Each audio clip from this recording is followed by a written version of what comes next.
Renato Sanches. Let's start there, ladies and gentlemen. So, apparently Liverpool have an agreement in place to sign midfielder Renato Sanches for a fee of 18 million quid. That's according to Upamecano Web, who are saying that Liverpool have been tracking the dude since 2016. The report claims that 18 million is a fee that would be agreed, and I don't think there's much to this. Look, one, all of us want GINI to stay. Nobody wants him to be replaced. So let's start by saying we hope that GINI signs that new deal. So that's part number one of this, because they believe it would be a GINI Wijnaldum replacement. Now look, Renato Sanches, undoubtedly a very talented young man. Hasn't yet clicked for him fully in his career. He's at Lille at the moment, doing well enough there. Lille obviously top of the league in France. They had a 0-0 draw with Paris Saint-Germain just yesterday.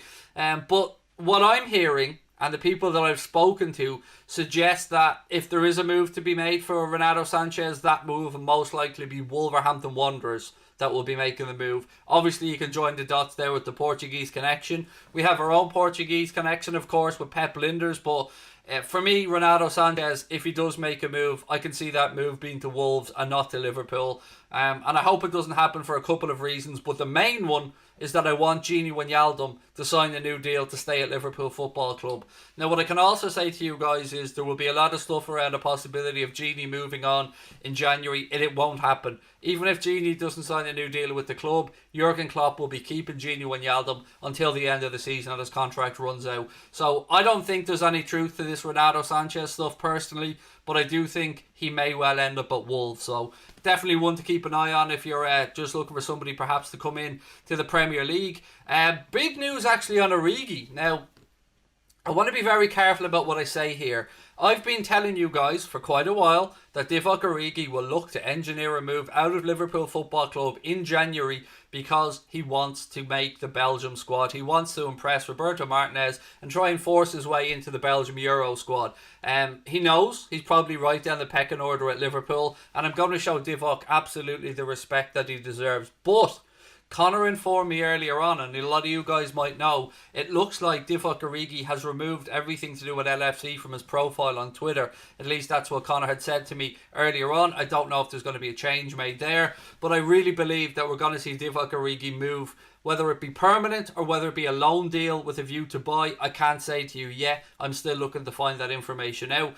We do know that there have been a lot of clubs looking. Wolves have been interested in tracking Divock Origi for quite a long time. Now, Raul Jimenez picked up that very unfortunate injury that will see him out for a prolonged period. So maybe Wolves will look at Divock Origi and think, now's the time to make that move. Obviously, we've got a good relationship with Wolves, having got the Diogo Jota deal over the line and sent young Keanu Hoover in the opposite direction as well. So keep an eye on this one. There are a few clubs in the Premier League as well that could do with a decent striker. Leeds, I think, could probably add some depth to their attacking side of it. But Wolves have long been interested in Divock Origi. So again, I know I've been talking about Wolves a lot on this stream, but if Divock Origi does move in January, then Wolves is a potential destination. From Newcastle were linked at one point as well, but I'm thinking probably Wolves.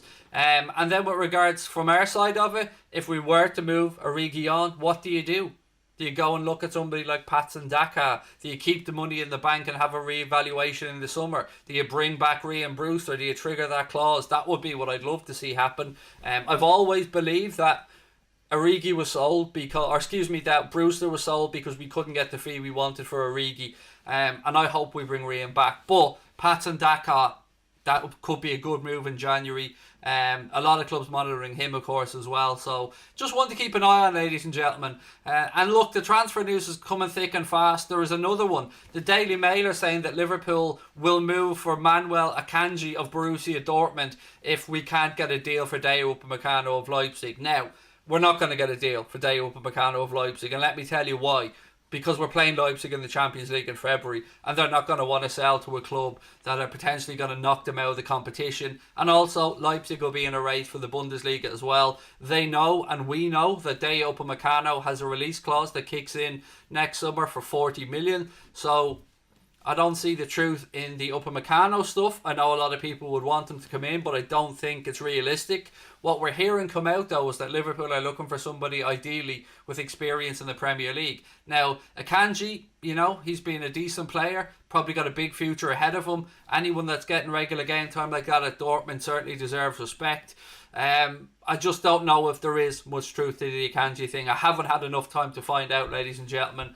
But I do want us to be active in the January market looking for a centre-back, which is very difficult because you look at, like, let's say Reece Williams hasn't put a foot wrong, and Klopp no doubt believes he has a huge future ahead of him.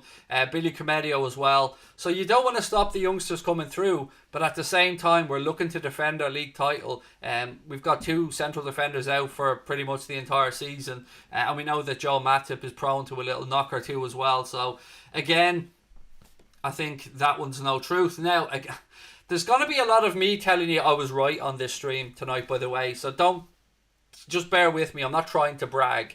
But I did tell you about Origi a very long time ago. And I've also told you that I don't think that Ozan Kabak is going to be coming to Liverpool anytime soon either.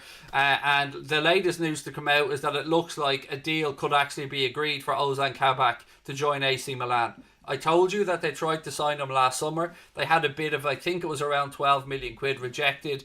But who was it today? His agent was speaking to Milan News, and this is what he had to say. I have spoken in person with the Schalke general manager for some market surveys. From what emerges, he's been talking to Milan for a long time. Here they give credit for certain Milan are ready and very close to Kabak. The Rossoneri have been looking for him for a long time. I also understand that Maldini and Massara have been highly praised, but even by the player. They were the ones who gave the feeling of wanting him at all costs. So, as I've said, it looks like Ozan Kabak could well be on his way to AC Milan. Again, I've been telling you guys that for a while. I know a lot of people think I'm full of shit on this channel, but you know, I get to hear bits and pieces occasionally. A lot of the time I don't talk about it, but the Kabak one I've never felt was one that was going to work for Liverpool.